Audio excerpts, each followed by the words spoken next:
এক জঙ্গলে এক বিরাট বটগাছ ছিল। সেই গাছে থাকতো টুনি ও এক শাকচুন্নি। শাকচুন্নিটা ছিল খুব লোভী ও বদমাস। সে রোজ লোকের বাড়ি থেকে শাক ও পুকুর থেকে মাছ চুরি করে আনতো। ওই বট গাছের মগডালে বসে দুপা দোলাতে দোলাতে আয়েস করে খেত, আর মাছের কাঁটাগুলো ফেলতো টুনির বাসার ওপর। টুনি খুব পরিষ্কার পরিচ্ছন্ন থাকতো। সে তার ঘর রোজ পরিষ্কার করত।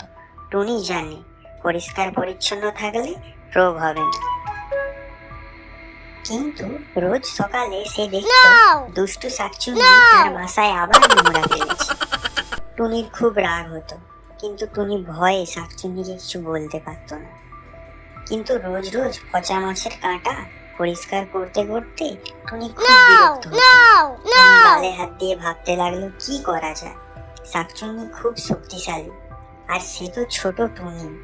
টুনি ভাবলো তাও সে একবার এই বিষয় নিয়ে শাকচুন্নির সাথে কথা বলবে। টুনি ঠিক করলো কাল সকালেই টুনি শাকচুন্নির কাছে যাবে। পরের দিন সকাল হতে না হতেই টুনি এসে পৌঁছালো শাকচুন্নির সামনে। শাকচুন্নি সেই সময় একটা কাঁচা মাছ চিবিয়ে চিবিয়ে খাচ্ছিল। সে টুনির দিকে কটমট করে তাকালো। ও শাকচুন্নি মাসি, শোনো না। কি হয়েছে বল। ও মাসি, অনেকদিন ধরে তোমাকে একটা কথা বলবো বলবো ভাবছি, কিন্তু ভয়ে বলতে পারছি না। কেন বাছা, কি কথা তোমার, বলে ফেলো চটাপট। মাসি, তুমি মাছের কাঁটাগুলো আমার বাসার উপর ফেলো না। আমার বাসাটা খুব নোংরা হয়ে যায়, আমাকে রোজ রোজ পরিষ্কার করতে হয়। ও মাসি, দয়া করো।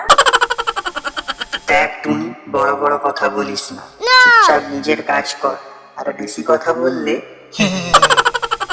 তোর সাথে কি করব বলতো, তোর মুন্ডুটাও চিবিয়ে চিবিয়ে খাবো। টুনি এই শুনে খুব ভয় পেয়ে গেল। টুনি সঙ্গে সঙ্গে উড়ে গেল। টুনি উড়ছে আর ভাবছে এখন টুনি কি করবে। শাকচুন্নিটা খুব দুষ্টু। টুনির এই অত্যাচার আর সহ্য হয়নি। টুনি উড়ে এসে একটা গাছে বসলো। টুনি মাথা চুল করছে আর ভাবছে কি করা যায়, কি করে সে পারবে দুষ্টু শাকচুন্নিকে উচিত শিক্ষা দিতে। টুনির মাথায় এবার একটা বুদ্ধি এলো। টুনির মনে পড়ে গেল পেঁচা দাদুর কথা। পেঁচা দাদু অনেক জ্ঞানী ও বুদ্ধিমান। পেঁচা দাদু নিশ্চয়ই টুনিকে এই বিপদের হাত থেকে রক্ষা করতে পারবে। আর দেরি না করে টুনি উড়ে চললো পেঁচা দাদুর বাড়ির দিকে। পেঁচা দাদু বাড়ি পাহাড়ের উপর একটা ঝাউ গাছ। সেখানে বড় একটা কেউ যায় না। ওই যে দূরে পাহাড় দেখা যাচ্ছে, ওই যে গুহা, ওই তার সামনে দেখা যাচ্ছে ঝাউ গাছ। বিশাল ঝাউ গাছের মগডালে পেঁচা দাদুর বাসা। টুনি এসে গেল পেঁচা দাদুর বাসায়। পেঁচা দাদু, ও পেঁচা দাদু, বাড়ি আছো নাকি? ও পেঁচা দাদু। পেঁচা দাদু তখন বাড়িতে রান্না করছিল। দাদু দরজা খুলে বেরিয়ে এলো। কিরে টুনি, এত সময় পর তোর পেঁচা দাদুর কথা মনে পড়লো?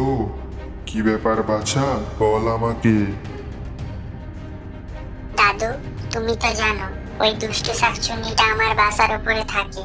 ও রোজ মাছের কাঁটা ও নোংরা আবর্জনা আমার বাসার উপর ফেলে। আমি তার প্রতিবাদ করায় ও দুষ্টু শাকচুন্নি মাসি আমায় কি বললো জানো? ও বললো আমার মুন্ডু চিবিয়ে খাবে। টুনি পেঁচা দাদুকে সমস্ত ঘটনা বলল।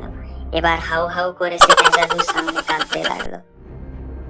টুনি, কাঁদিস না, আমারও খুব রাগ হচ্ছে। তবে ওই বদমাস শাকচুন্নিটার ওপর এমনিতে প্রতিশোধ নেওয়া যাবে না। ওকে এমন কিছু করতে হবে যাতে ও চিরকালের জন্য শেষ হয়ে যায়।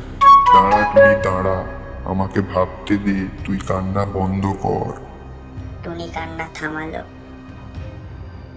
পেঁচা দাদু ভাবছে আর ভাবছে কি করা যায়, কি করে ওই দুষ্টু শাকচুন্নিকে কাবু করা যায়। এবার পেঁচা দাদুর মাথায় এক বিশেষ পরিকল্পনা এলো। পেঁচা দাদু ঘরের মধ্যে গেল আর হাতে করে এক শিশিতে করে জাদু জল নিয়ে এলো। এটা কি গো পেঁচা দাদু? টুনি রে, এটা হলো জাদু জল। এই জল খুব পবিত্র। এই জল তুই ওই দুষ্টু শাকচুন্নির গায়ে ছুঁড়ে মারবি, আর ওই শাকচুন্নি জ্বলে পুড়ে শেষ হয়ে যাবে। টুনি এই শুনে খুব খুশি হলো। ধন্যবাদ পেঁচা দাদু, তুমি আমার অনেক উপকার করলে। তোমার এই উপকার আমি কোনোদিন ভুলবো না। আর দেরি করিস না টুনি, এক্ষুনি যা আর ওই শাকচুন্নির গায়ে এই জল ছিটিয়ে দে। মনে রাখবি সূর্য ডোবার আগে কাজটা কিন্তু তোকে শেষ করতে হবে, না হলে কিন্তু তুই কোনো উপকার পাবি না। তবে আমি এক্ষুনি যাচ্ছি। টুনি বাড়ির উদ্দেশ্যে উড়ে গেল। টুনি যখন তার বাড়ি পৌঁছালো তখন দেখলো শাকচুন্নিটা এখনো গাছে বসে আছে। টুনি আর দেরি না করে শাকচুন্নির গায়ে ছুঁড়ে মারলো সেই জাদু জলের শিশি। শিশিটা গিয়ে আঘাত করলো শাকচুন্নির মাথায়। অমনি শাকচুন্নির গোটা গায়ে আগুন ধরে গেল। শাকচুন্নিটা চিৎকার করতে করতে বলতে লাগলো, ওরে বাবা গো, মরে গেলাম গো, ওরে বাবা গো, মরে গেলাম গো। টুনির আর কোনো ভয় নেই। টুনি এরপর থেকে খুশি খুশি বট গাছে বাস করতে লাগলো।